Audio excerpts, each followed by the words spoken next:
I am going to very much enjoy if Boston loses this series. I mean, I cannot lie. I mean, I know What? everyone.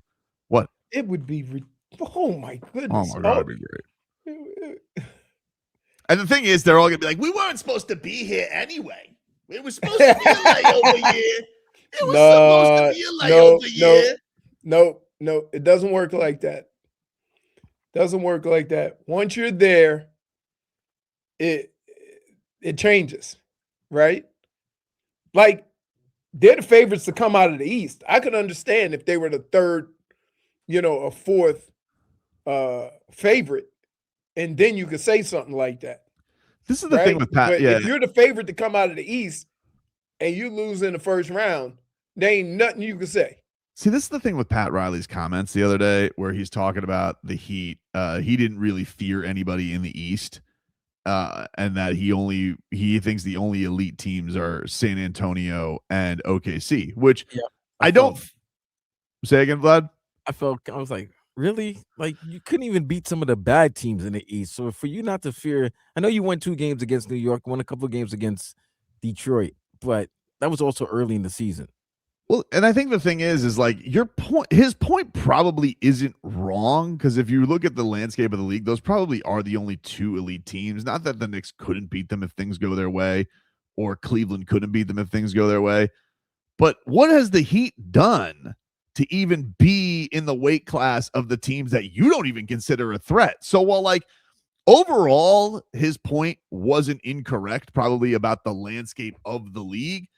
The problem with the Heat is you can't look at your team truly and say, oh, this is going to be a team that can get into the dance and really hang with everybody else. Because even if you were to look at like Orlando and all the struggles they went through, Orlando has 2 really strong young forwards.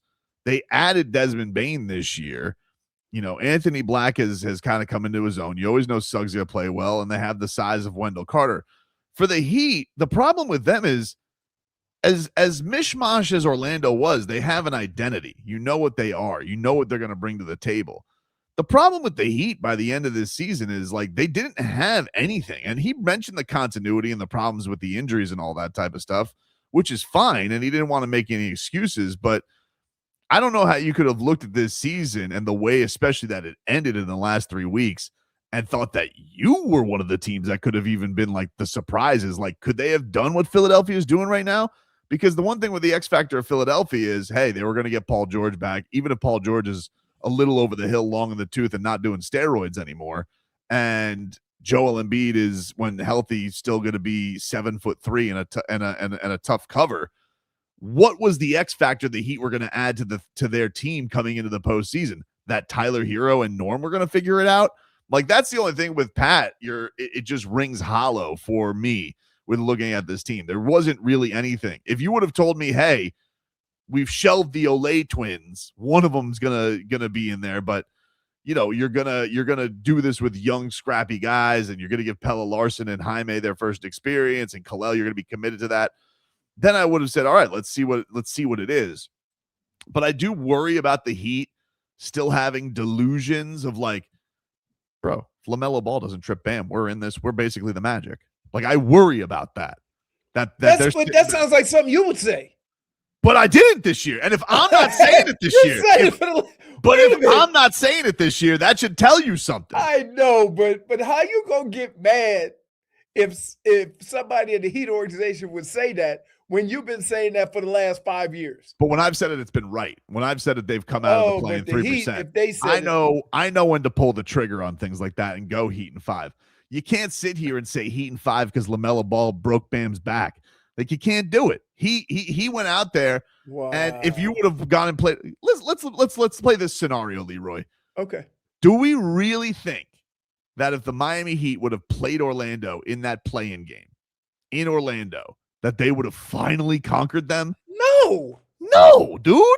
So I just hope that there's not anybody, sitting around a fire. I don't know why I picture them by a fire, but sitting by a fire with some whiskey at Whiskey Stars and Cigars, and they're like, if LaMelo Ball didn't trip Bam, we would have taken out the Pistons. You're going to be the guy. I'm not the guy, though. Oh, my goodness. If I'm not the guy, they can't do that. This guy has stepped outside of his body and is complaining about him. I'm not the adult in charge. Wait, no, because what are you doing? You can't do that. Dude, wait No, a minute. he's right. That's a great comment. You're arguing about yourself. Yes. I have no power. I'm a carnival. No. You can't say it. I'm not the general manager of the Heat. Don't say I have no power. I have no power. You know what? When I say what you're saying right now, when you have said that, you know what you've called me? Yum yucker. I know when you're yucking yum. Like here's a classic case of you being. God, we gotta find a better terminology. I don't understand why you're bothered by it. The classic case of that is you raining on Liam Hicks and being like, I didn't rain on him. You rained on it, dude. Okay. You rained on it. All right. And he's new Cal Raleigh, and you got to just accept it. Okay. That is where you you want to rein it in. You don't want to be new Cal Raleigh. He strikes out a lot too. I'm just saying, a catcher who hits a lot of home doesn't. runs. Liam doesn't. He doesn't miss very much. It's really incredible what he's done this year. But the point of the Heat is, like, I know when to pull the trigger on being overly confident. I never felt that this year outside of like the 7-game win streak. But once they got to a point, you're still getting your head caved in. The 2 Toronto losses were so demoralizing. They were so demoralizing. And Toronto, like, they're like Looney Tunes out there. Like, they play hard, but to think that the Miami Heat couldn't even be on the court with that team this year, no team was more dominant against them. Yet they really can't justify, in good faith, coming back next year and saying, yeah, we were a Bam trip away from being the Magic. They can't do it. You can't. You can't if you're Pat Riley. You can't if you're Andy Ellisberg, the Arisons. You can't do it if you're Adam Simon or Spo. You just can't. And Spo's going to do this, say, oh, we were competitors this year. Bull bleep, dude. You guys were the worst defensive team in the league for the last 3 weeks of the season. And that's supposed to be your calling card. I mean, wow. I'm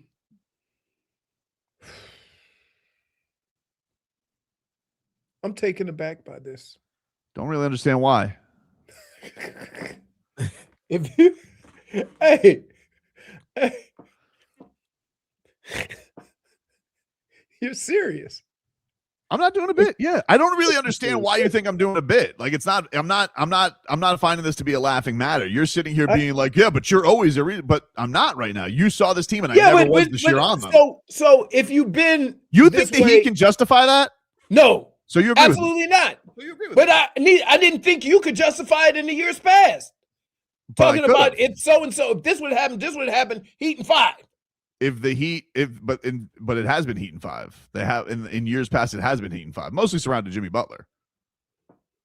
All right, like those are justified. You can't do it here. That's ridiculous. I just think that the Heat are in a bad spot for this reason. They have played an entire season of basketball with a handful of young players and still have no idea where they are. And I would have sacrificed a couple of more wins to at least know where you stand with everybody on your team than to still have questions after the season. Yeah, I don't think there are questions about them, though. Like, I think all the young guys, I think we do have a good grasp of what they are. I think the problem is trying to hope that any of the veterans, especially the 2 shooting guards, were going to work together. Right. Like I think the answers to the test on the other guys were there. There was enough during the season to know. And I don't really think they sacrificed anything with them. I think what they had to keep everybody, in this spot of, oh yeah, these offensive guys were going to figure it out. And they just, they weren't. I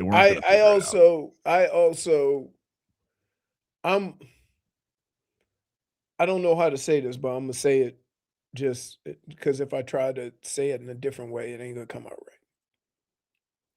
Once the Heat give you all your money, it's up to them to determine how you play. Right? The Heat have been known for saying it's not the first 5 minutes you play, but the last 5 minutes. It's not how many minutes you play at the beginning of the game, it's how many minutes you play during the course of the game. That deems your importance to this team and to us winning. And I think for the first time in maybe forever, I think the Heat went about playing guys and doing things based on hurting people's feelings when it comes to the veterans. And that has never been a Heat thing.